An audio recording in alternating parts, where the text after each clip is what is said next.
పునర్వసు నక్షత్రం అండి. శ్రీరామచంద్రమూర్తి యొక్క నక్షత్రమే పునర్వసు నక్షత్రము. ఈ యొక్క పునర్వసు నక్షత్రంలో జన్మించినటువంటి 1, 2, 3 పాదం వాళ్ళు మిథున రాశికి సంబంధించిన వాళ్ళు.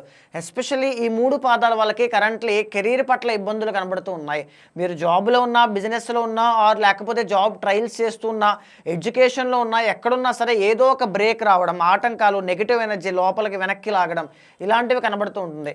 వేరాజ్ 4వ పాదానికి చూస్తే కర్కాటక రాశి వాళ్ళు మీకు కూడా గురుబలం అనేటువంటిది లేదు. బట్ ఇక్కడ ఏంటి అంటే ఎస్పెషల్లీ పునర్వసు 4వ పాదం విమెన్‌కి మ్యారిటల్ లైఫ్‌లో సాటిస్ఫాక్షన్ కనబడదండి. అంటే ఏదో ఒక రిలేషన్‌లో వెలితి అనేటువంటిది కనబడుతూ ఉంటుంది. యాంగ్జైటీ కనబడుతూ ఉంటుంది. కష్టపడినా ఏది కలిసి రావట్లేదు అనేటువంటి ఒక బాధ వేధిస్తూ దుఃఖంతో ఇబ్బంది పడుతూ ఉంటారు.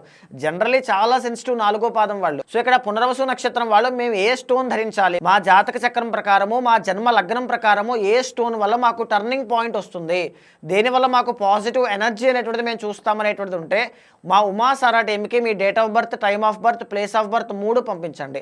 మీ యొక్క జాతక చక్రాన్ని చూసిన తర్వాత ఏ జెమ్ స్టోన్ పెట్టుకుంటే మీకు పాజిటివ్ ఎనర్జీ వస్తుందో, మీకు టర్నింగ్ పాయింట్ వస్తుందో ఆ జెమ్ స్టోన్ మీకు సజెస్ట్ చేస్తారు. అది మీకు పూజ చేసి మరి మీ ఇంటి వరకు అందజేస్తారు. తప్పకుండా జెమ్ సొల్యూషన్ మీకు అద్భుతమైన ఫలితాలను ఇస్తుంది.